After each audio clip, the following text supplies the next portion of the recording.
Hello, debaters. Today we are going to be talking about a computer application called Prepped. Prepped was designed by a former Texas high school debater while taking a break from his studies at Yale. Although Prepped is really aimed at extemporaneous speech and congressional debate, it can help us with traditional debates as well.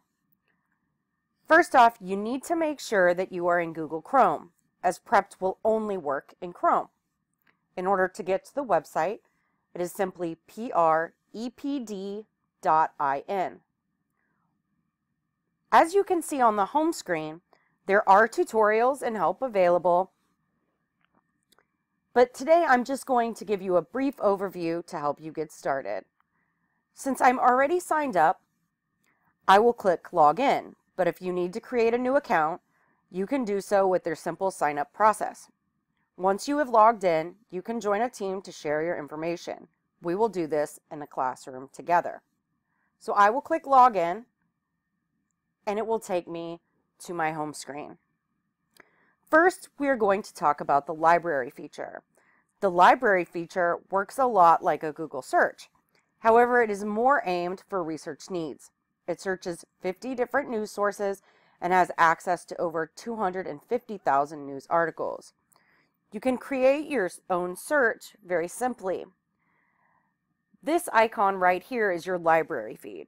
Your library feed is going to be for articles that you've saved.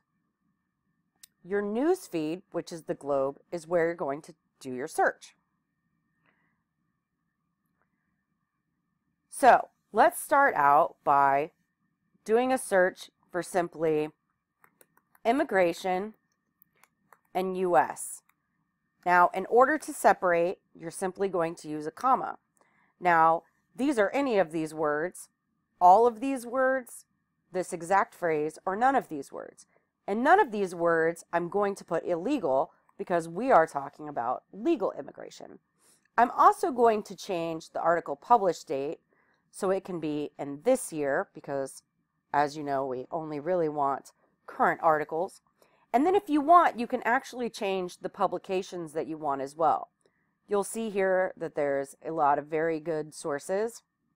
You have Al Jazeera, BBC, you have Christian Science Monitor, but say you're in a round and someone does not agree with a certain news source. You can always delete that news source, or if they're saying that a news source says something, you can always just choose that one, so that way you can find something else that you can use against them. So I'm simply going to hit search, and all of these are going to come up. Now there's over 5 pages of articles.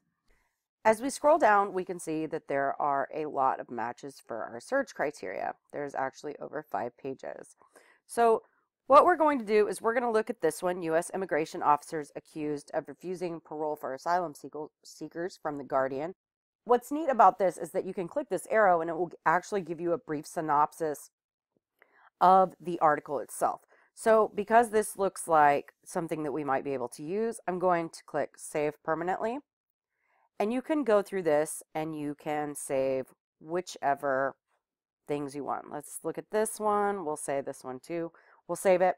You can also, if you're looking at an article in another website, as long as you have the Chrome extension plugged in, you can click this button and it will actually save it to your library as well. So once we go back to our library feed, it's going to have the articles that we've saved. Now these will save and we can actually share these to a team, which we will talk about later in class once we set up the teams. There's also other features. There's a round, which is great for extemporaneous. You enter your topic question, you go back in, you look up the articles that you want, and you actually have a timer as well. And you can upload PDF files so that way you can save them, show them to the team as well. But basically, it's just a really great resource that you can use before rounds or even during rounds to find things that you need to look up.